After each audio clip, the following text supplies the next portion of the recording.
everyone! Welcome to Casa de Lapis. First of all, I would like to thank those who recently purchased seed packets from our garden. Thank you so much for your support.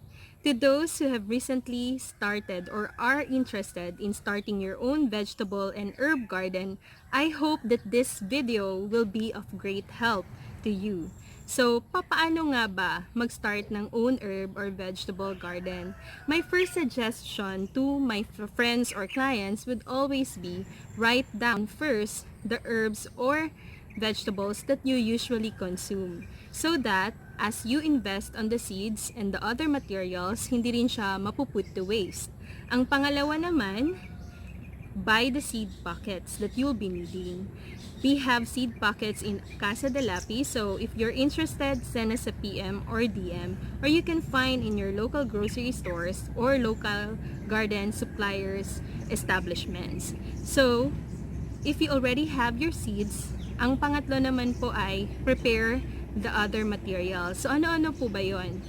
I suggest that you check on whatever materials that you can recycle in your house. Kung wala naman, then you can purchase the other garden supplies.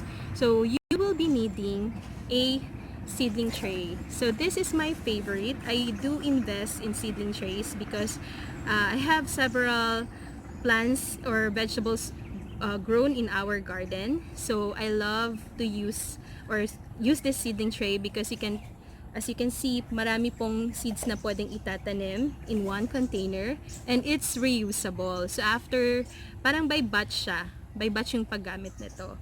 So kung wala naman kayong access to this seedling trays, you can recycle. And my favorite would be the egg tray. The egg trays, ang pinakamaganda dito, syempre most of the homes, 'di ba, meron namang egg trays. Kung wala kayo, you can ask sa mga neighbors nyo na possible bumibili by bulk ng eggs. And so you can recycle this tray. Ang pinaka-importante lang to consider, since this is made out of cardboard material, so kapag too much yung pag-water mo, then this can be broken. So kailangan maingat kayo on watering the seeds. So today we'll be using this seedling tray para at least naman help din sa mga gustong or nagbabalak mag-recycle ng trays nila. Okay, now that you have the container, another thing that you need to prepare would be the soil. So, ano ba yung magandang soil mix? So, we highly suggest that you use compost soil mixed with a little bit of garden soil. And if you have vermicast available, that would be a great addition to the seed starting soil mix. Why is it important that you'll invest on the soil mix? Kasi, syempre, may mga herbs or vegetables na particular sa soil. They will thrive better if the soil is also nutritious or if the soil is of good quality. So in Casa de Lapis, we also have soil mix available. So we try to make it easier for our clients or for my friends to have access as well to these important materials. Kasi if you don't have this, baka mahirap.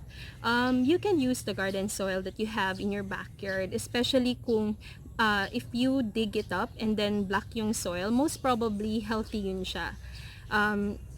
Try lang, at least, 'di ba? You'll never know because there are some seeds like vegetables, most of the vegetables hindi naman sila particular sa soil talaga compared to herbs kasi yung herbs, they love well draining soil. So now that you have the soil, you also need to have hand sprayer. So, kung wala kayong hand sprayer, dati when I was starting the garden, I was just using my hands to drizzle water. So, pwedeng manual muna kung wala kayong hand sprayer, pero this is a good investment. Price up to less than 100 up to 150 probably per hand spray.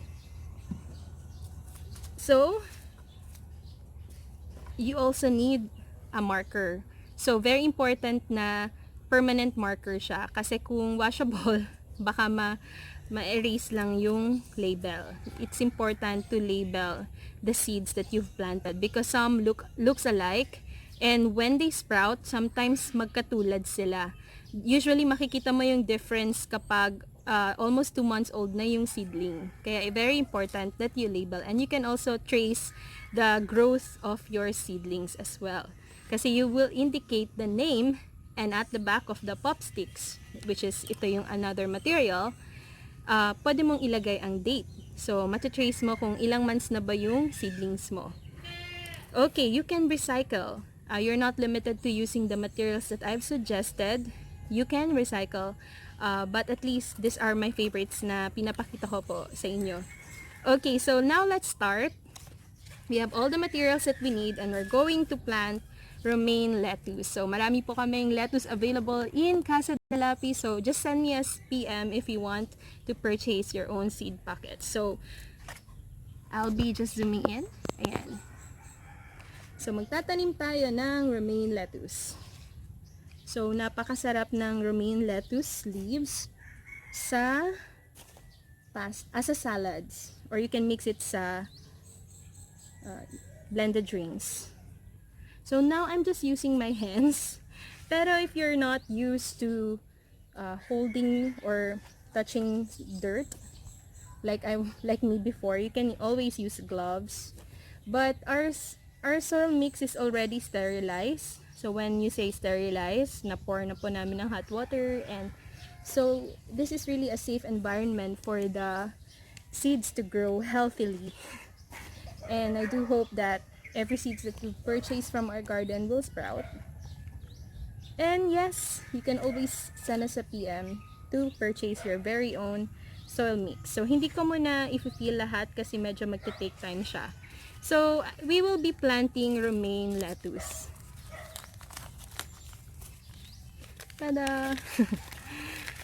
So, depende. Some seeds that, seed pockets may 20 seeds, 30 seeds, 10 seeds.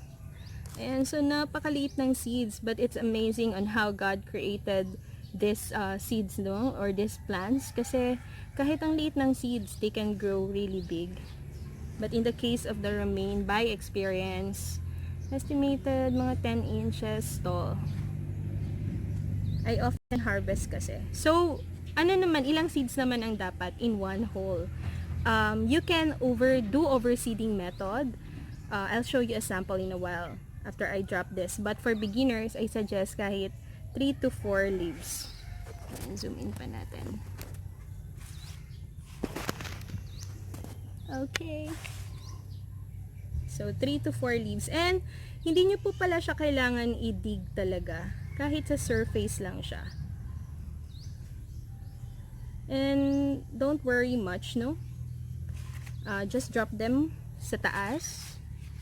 And so drop them lang sa taas, and then mix a little. But again, you don't have to dig up and drop the seeds kahit on the surface lang. Kasi mag-grow naman ito. And this is just a temporary space for them. You will be transplanting these seedlings once they have sprouted. Ang suggested ko po ay 3 to 4 leaves. So, I'll be showing you another method na once you're used to gardening already, pwede mo na to siyang gawin. This is called overseeding method. So, pag overseeding like in one container or in one bag, marami na pong seeds na dinrap ko dito. And with the plan already to transplant them once they have sprouted 3 to 4 leaves. So, close up look. So, per seedling, meron nang 4 to 6 to eh. So, this is very much ready to be transplanted. Hindi ko pa lang na-transplant. Another sample that I want to show you is our Arugula rocket. So, I planted this last May 17, so 3 days na, and as you can see, they've already sprouted. So, may factor talaga yung soil mix and the quality of seeds that you're gonna purchase as well. Pero kung halimbawa, it's your first time and may mga seeds na hindi nag-sprout, I do highly suggest just continue on planting. Huwag po kayong ma-disappoint because it's very normal. And there are times as well, I know that most of the gardeners will relate with me na akala mo, diba, herb na yung ginrow mo or veggie na, pero yun pala, weeds yun. So, it's very normal. Just continue on planting because as you do so, you'll get better. So, ngayon, I'll be showing you how to water your babies. I do love planting kasi especially when they already sprouted, ang saya ng feeling. So i-lift ko lang. So just use the mist option, no? I-adjust nyo lang siya. And as you can see, it's very gentle. As you water, hindi masyadong kakalat and hindi rin siya too wet, no? It will not destroy the tray that's made out of box. So just water your plants 1 to 2 times a day, and if it's rainy or if in your location it's rainy, so kahit once a day okay na siya. So I hope that this video helps, and thank you so much for watching this video. And if you have other ideas or suggestions on how to grow your seedlings, do send us a PM or comment here below, and hopefully this can help those who are starting their own herb or vegetable garden. Thank you and God bless.